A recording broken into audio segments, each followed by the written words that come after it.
Conexão Unicinos. Apoio Monjoá. We give you fashion to be yourself.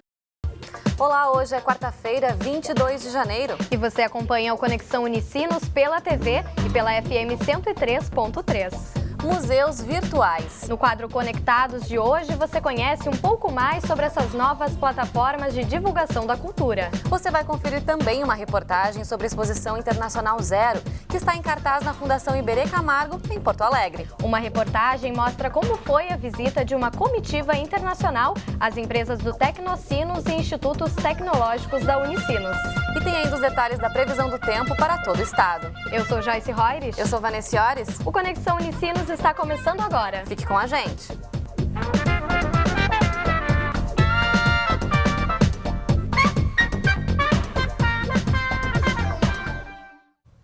As inovações tecnológicas facilitam o dia a dia e permitem com que mais pessoas tenham acesso a diferentes tipos de informações, principalmente quando se fala em versões virtuais do que já existe fisicamente.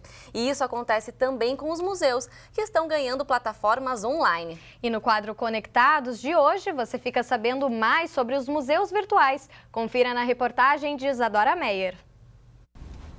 Sejam bem-vindos ao Museu Americano da História Natural. Bem que eu queria estar apresentando todas essas exposições, mas essa é só uma versão online disso tudo.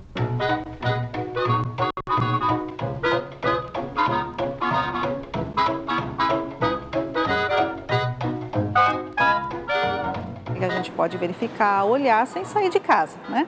Essa é a grande vantagem, é a gente enxergar, né, aquilo que a gente gostaria de conhecer sobre a cultura, sobre a cidade, sobre a história, né, N, né, formas de museus que existem. As funções clássicas do museu, como por exemplo educar, produzir e preservar a memória, né, e colecionar também, que eu acho que é uma função bastante importante do museu, mas eu acredito que então, por tudo isso que a gente tem como uma função clássica e contra algumas pessoas que acham que a gente não consegue levar isso para o online, eu acho que sim, eu acho que é válido principalmente pela questão da acessibilidade e democratização das artes. No Brasil e no mundo, existem diversos museus com versão online em diferentes formatos. Em algumas, é possível acessar as obras e informações por um catálogo, como o Museu de Artes de São Paulo ou o Museu da Língua Portuguesa. Já em outras, realmente dá para fazer um tour virtual, que é o caso da cidade de Brasília. E o Museu do Louvre mistura tour com catálogo. Um dos museus mais visitados do mundo, que recebe mais de 8 milhões de pessoas anualmente, oferece imagens panorâmicas de diversas salas e também informações separadas sobre as obras. A Mona Lisa, por exemplo, que dispensa maiores apresentações, pode ser acessada e admirada sem que seja necessário sair da frente do computador. Basta acessar o site louvre.fr. Mas como funciona o registro de todo o acervo para criar a versão virtual? O Museu de Artes Sacras de Ouro Preto, em Minas Gerais, ganhou sua plataforma online há 3 anos e o processo não é nada simples, apesar de os resultados serem satisfatórios. Foram várias frentes de trabalho. Nós tivemos de desenvolver.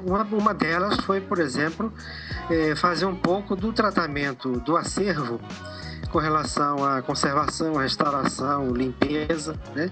Preparando um pouco esse acervo para os registros fotográficos, né?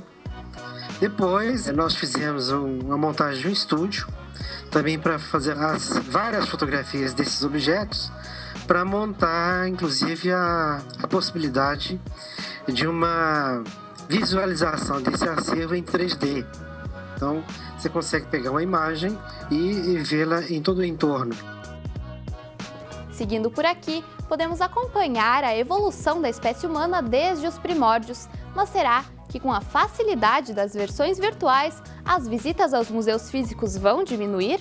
Quem sabe até aumentar, né? Essa é uma forma, eu entendo esta uma forma de aproximação com esse público, por exemplo, e o caminho para possivelmente ele chegar a um museu físico. Como eu te dizia no início, assim, eu tenho um otimismo de achar o contrário, assim, de achar que como isso democratiza a arte. O museu virtual já permite esse tipo de acesso e tem permitido que as pessoas venham para cá e que já tenham um conhecimento anterior à visita, que isso é importantíssimo, porque se a pessoa já vem preparada para a visita, a gente pode trabalhar outros conteúdos e enriquecer mais o conhecimento e a divulgação desse conhecimento. O museu físico, aquela questão da estética, que é um dos grandes elementos, né, principalmente nos museus de arte, né, ela talvez não esteja ainda contemplada, né, porque ela envolve a questão sensorial, né, em que você olha, você sente, né, você estar fisicamente. Não sei até que ponto os virtuais conseguem substituir isso ainda.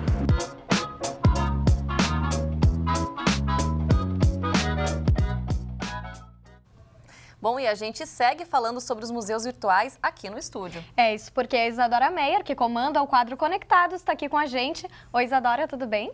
Oi, Joyce. Oi, Vanessa. Tudo bem? Tudo jóia. Isadora, é legal a gente sempre falar sobre esse tipo de assunto, porque a gente vê como a tecnologia propicia aí, né, esse estreitamento de distâncias realmente, como é o caso da gente poder ir visitar museus pelo mundo inteiro sem sair de casa realmente. Como é que surgiu a ideia de fazer essa pauta?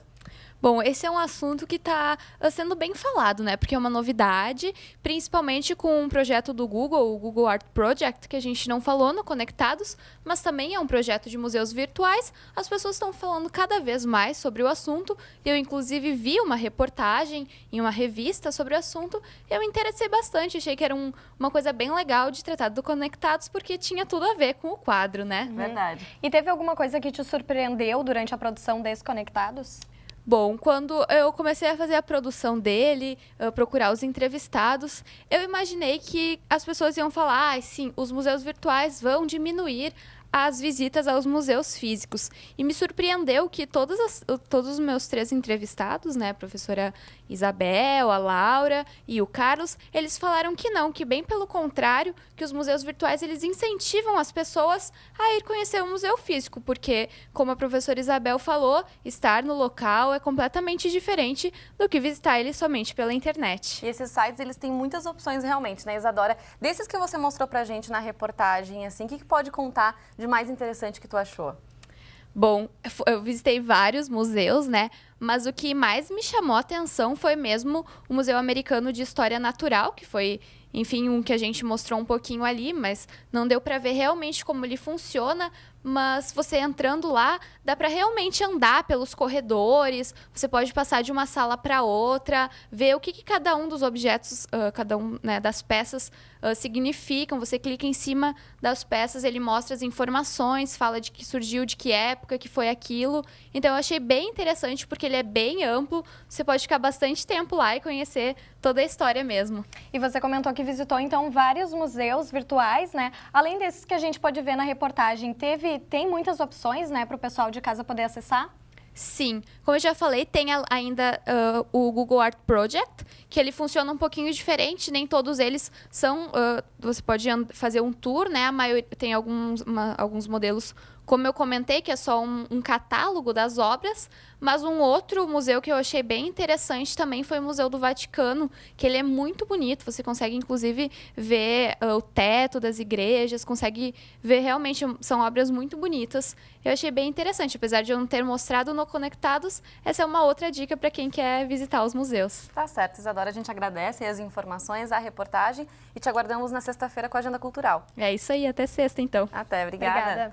No próximo bloco, você pode aproveitar aí mais dicas para curtir esse período de férias, para conhecer e visitar museus e outros espaços culturais aqui da região e também da capital. É isso aí, nós já voltamos.